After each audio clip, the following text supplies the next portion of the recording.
नमस्कार, मैं रामकृष्ण लाल हिमांशी प्रोडक्शंस में आपका स्वागत करता हूँ। माई स्टोरी सीरीज में इस बार अपनी स्टोरी बता रहे हैं senior film journalist Dilip Thakur ji. नमस्कार। Yes sir. 2013 में मुझे एक बहुत बड़ा मौका मिला। मेरे करियर का हाई पॉइंट रहा। चित्रपति वी शांताराम फाउंडेशन की तरफ से 3 मई 1913 से लेके 3 मई 20 से 13 तक जितने भी मराठी फिल्में आई उनकी सूची का काम, वो काम का एडिटर का मौका मुझे दे दिया। लेकिन देखो, एक काम मेरा अकेले का नहीं है। एक आदमी इतना बड़ा काम कर नहीं सकता कि 100 साल में कितनी मराठी फिल्में आई है उसके बारे में इंफॉर्मेशन जमा करना। 25 साल की इंफॉर्मेशन बहुत पहले जमा हुई थी, उसके आगे की जमा करनी थी। काम तो बहुत था।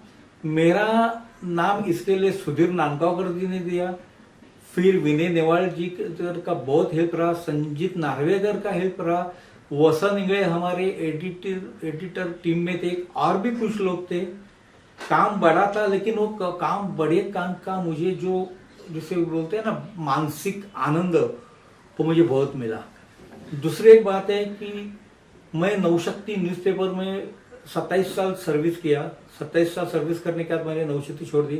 लेकिन प्रॉब्लम ये हुआ, ये तो फिर दुख ये रहा कि मैं जब नवशक्ति में था मुझे कोई मराठी चैनल कभी बुलाता नहीं था। मैं कहने का मतलब ये है कि जो फील्ड का जो आइडेंटिटी रहता है, मीडिया का हो और किसी, आप क्या काम करते हैं इससे बदले आप कहाँ काम करते हैं उसका ना वैल्यू बहुत रहता है। ठीक तरह से ध्यान कर सुनो।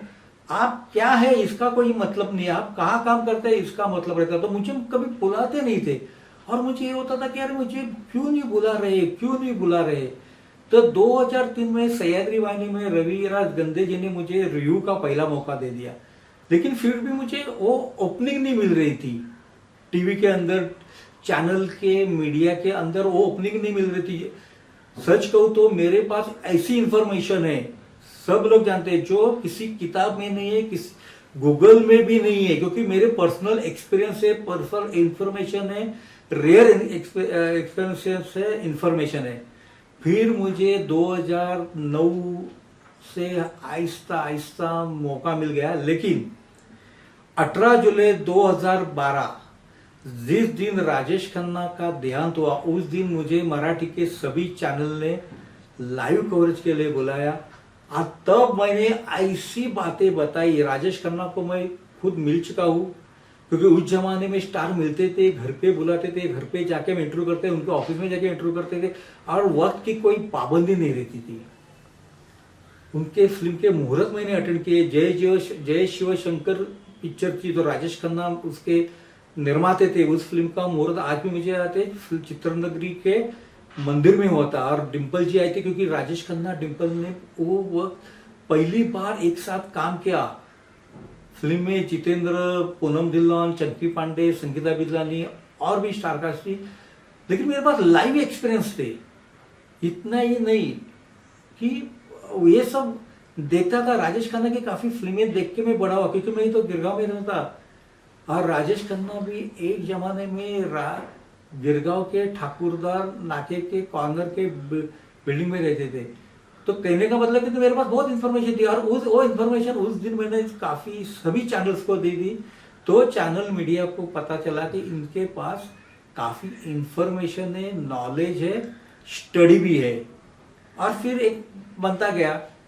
फिर मुझे लोकसत्ता ऑनलाइन में डिजिटल में काम करने का मौका मिला। ये कब की बात है? ये बात है 2011-12 से ही मुझे मौका मिल गया।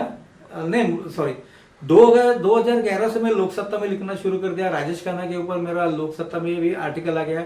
फिर 2014 में डिजिटल में काम करने का मौका मिल गया। नवशक्ति में 27 साल सर्विस करने के बाद 2009 को मैंने नवशक्ति छोड़ दिया।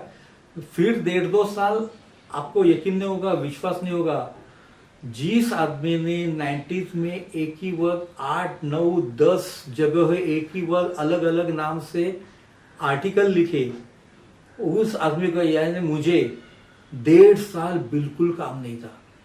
अब यकीन नहीं मानेंगे, नवशक्ति छोड़ने के बाद है ना, छोड़ने के वक्त मेरे पास 2-3 काम थे, लेकिन किसी वजह से वो काम मेरे हाथ से चले गए।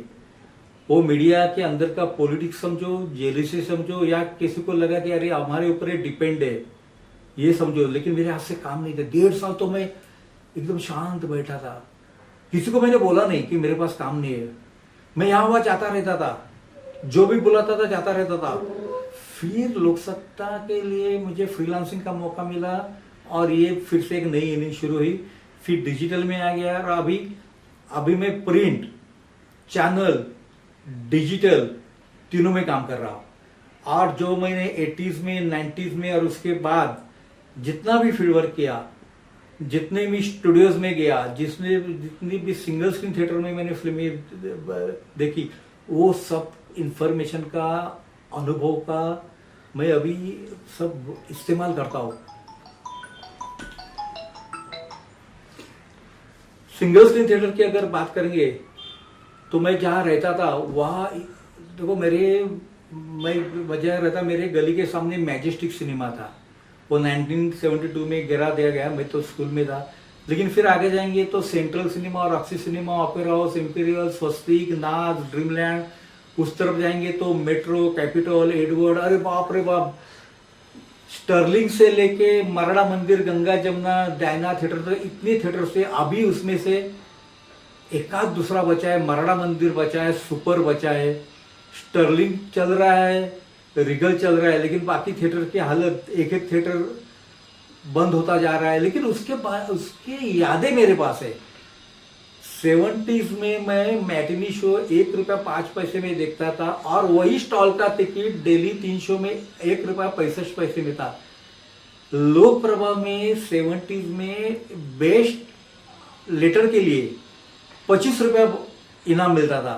और मैं सोचता था कि मुझे अगर इनाम मिल जाए तो मैं कितनी फिल्में देखूंगा। मुझे इनाम मिलता भी था। 1-2-3 महीने के अंदर किसी, वो वीकली था, एक आध वीकली में मुझे इनाम मिलता था। वो 25 रुपये आने से मैं बोलता था चलो अभी इसमें से है ना, मैं कम से कम 15 फिल्में तो आराम से देख सकता हूँ, चाहे वो डेली शो में हो या मैटिनी शो में हो। आपने बताया कि आपने तीनों माध्यम बताए अलग अलग, उसमें सबसे अच्छा माध्यम कौन सा लगा आपको काम करने के लिए, जिससे आपको सेटिस्फैक्शन मिला हो और फाइनेंशियली भी स्ट्रांग रहे हो? नहीं, तीनों माध्यम मुझे अच्छा लगा। तीनों माध्यम के ऊपर मैं बहुत प्यार करता हूँ। लेकिन इकोनॉमिकली देखा जाए, आपको शायद सुन के हंसी होगी कि 1982 मार्च में मैं जब प्रूफ रीडर करके नवशक्ति में ज्वाइन हुआ, मेरी जो आजी थी यानी ग्रैंड मदर, उन्होंने मार्च टाइम्स के प्रूफ रीडर नाइक करके दिए, जो मेरे मधुमामा के ससुर जी थे। उनको बताया कि हमारा जो दिलीप है वो कुछ न्यूज़पेपर में लिखता है, कुछ ऐसा लेटर्स वगैरह, आर्टिकल्स वगैरह, तो आप कुछ देख लो। तो वो मुझे नवशक्ति के लिए उन्होंने नारायण बांदेकर करके जो बताया, और फिर मैं नारायण बांदेकर की वजह से मैं नवशक्ति में ज्वाइन हुआ। और मुझे पहले सैलरी थी 832 रुपया। 1982 मार्च 832 रुपीज। आज की तारीख में कुछ नहीं है।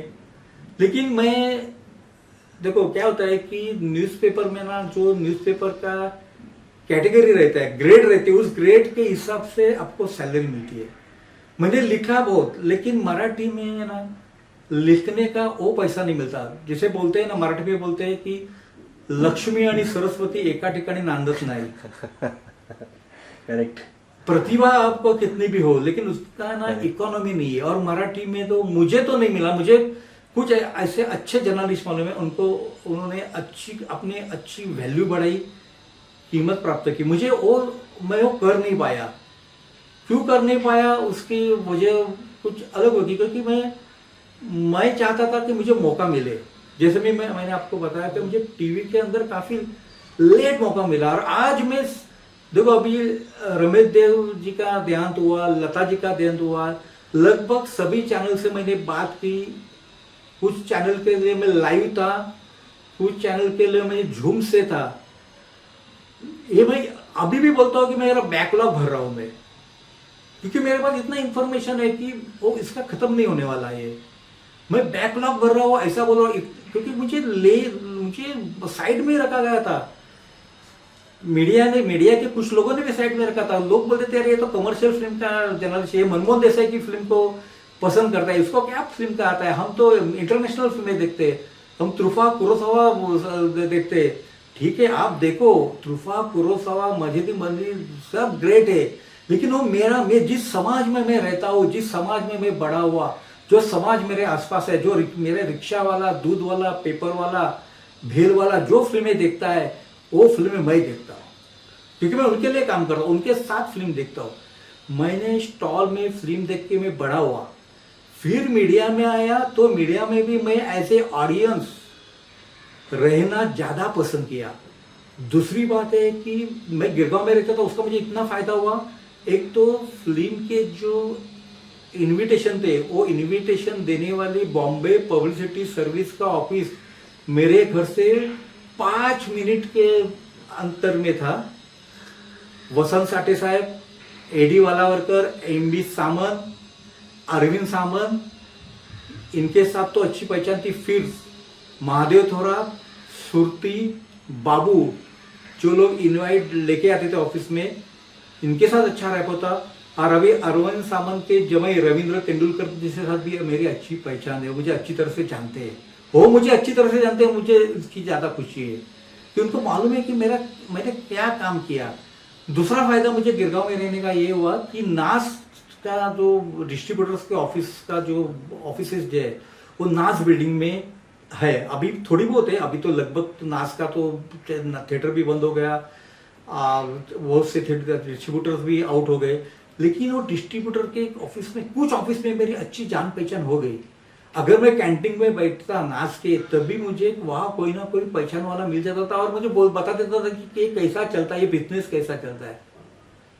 ये जो बातें है, ये मीन्स मैं सिनेमा को सिर्फ एक ही पॉइंट ऑफ व्यू से नहीं देखा, मैंने अलग अलग एंगल से भी देखा। मीन्स देखो, फिल्में देखा, स्टार का इंटरव्यू भी किया, टेक्नीशियंस के इंटरव्यू किए, और सिनेमा का बिजनेस है वो भी देखा।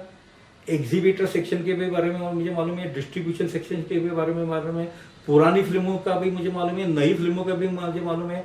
मैंने शुरुआत की थी 16 mm की फिल्म से, और अभी डिजिटल OTT तक हम आ गए। करेक्ट।